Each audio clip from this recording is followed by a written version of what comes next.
kasih.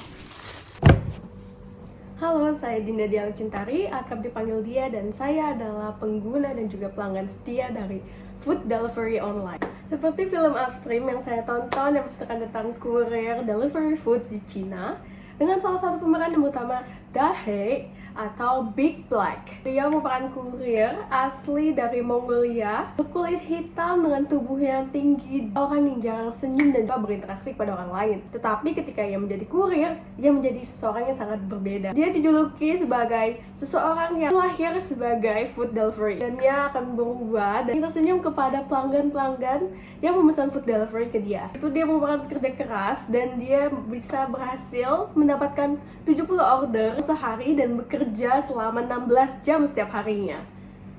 Wow. Nah, dibalik dari pencapaian Daehae yang selalu menjadi karyawan terbaik setiap bulannya, ia mempunyai tips and trick berupa notebook yang berisi rute jalan. Dia menulis semua shortcut atau jalan pintas untuk menuju rumah orderan yang dia tuju dengan waktu yang lebih singkat dan juga cepat. Dan oleh karena itu, dia terus menjadi kurir terbaik setiap bulannya. Dibalik dari dedikasi dan tekadnya menjadi kurir yang selalu nomor 1 setiap bulannya, dia mempunyai cerita gelap sebelum dia menjadi seambisius ini, yaitu ketika dia masih muda menjadi kurir, dia memiliki salah satu rekan kurir yang bernama Kai. Di kala itu, Daehae itu memberikan food pass atau menyerahkannya kepada Kai ini. Namun ketika dia melakukan itu, Kai ternyata tertabrak oleh truk dan akhirnya kakinya diamputasi dan juga harus memakai kaki palsu. Daehae merasa bersalah itu dari pengobatan Kai yang diamputasi hingga menjadi kaki palsu memerlukan 400 yuan, membayar sekitar 200 yuan ke Kai. Dia merasa bersalah dan ingin membantu Kai. Kai adalah seorang pelajar yang menjadi kurir karena ia ingin menabung uangnya untuk lanjut ke kuliah. Tantangan terbesar dari Big Black atau Daehae tidak berhenti di situ saja. Ia juga mengalami cekcok kepada kurir-kurir lainnya. Kurir lain merasa bahwa Daehae ini sangat egois dan tidak mau memberikan catatan tips and trick itu kepada kurir lain.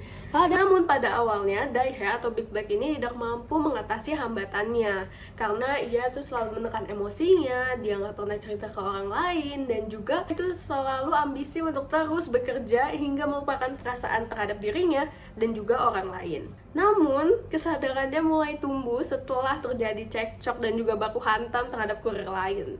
Dan 2 kalimat yang ia katakan setelah dipukuli adalah, apakah salah aku menjadi yang terbaik? Apakah aku salah jika aku ingin mendapatkan uang? Walaupun seperti itu, datanglah teman-temannya, yaitu Gao Zhele yang merupakan peran utama, Mr. Zhu yang merupakan manajer, dan juga Lau Kao. Dan 3 orang tersebut mencoba untuk memenangkan Daehae, tapi Daehae akhirnya menyerah dan dia pun memutuskan untuk break dan jadi kurir dan pergi selama 1 bulan untuk beristirahat menjadi kurir. Dari semua yang terjadi, Daehae itu membutuhkan pertolongan sosial dan juga psikologis selain dari masalah finansial dia. Di suatu ketika, teman-teman rekan kurir dari Daehae datang menemui dia. Akhirnya, Daehae memutuskan untuk memberikan notebooknya kepada Gao Zhele yang membuat aplikasi untuk para kurir untuk mengetahui jalan pintas. Dapat dikatakan ia sudah melepaskan egonya dan mulai empati kepada kurir-kurir lainnya. Jika saya menjadi Daehae, mungkin secara realitanya saya mungkin akan jadi seperti kepribadian Daehae, di mana mendapatkan uang sebanyak itu demi mengembalikan atau balas budi kepada seorang yang saya. Tapi jika saya menjadi Black, saya akan coba menyimbangnya antara ambisi dan juga kemanusiaan, seperti tetap beristirahat, tetap berinteraksi baik terhadap kurir yang lain. Dan apabila saya menjadi Lau Kao atau Stingies yang merupakan satu-satunya sahabat dari Daehae ini, empati bahwa ternyata banyak beban yang dialami oleh Daehae ini. Dan di film pun, Lau Kao juga berusaha untuk menghibur. Dan karakter lain di film, menurut saya mereka empati, memahami situasi yang dialami oleh Daehae tanpa larut ke dalam emosinya.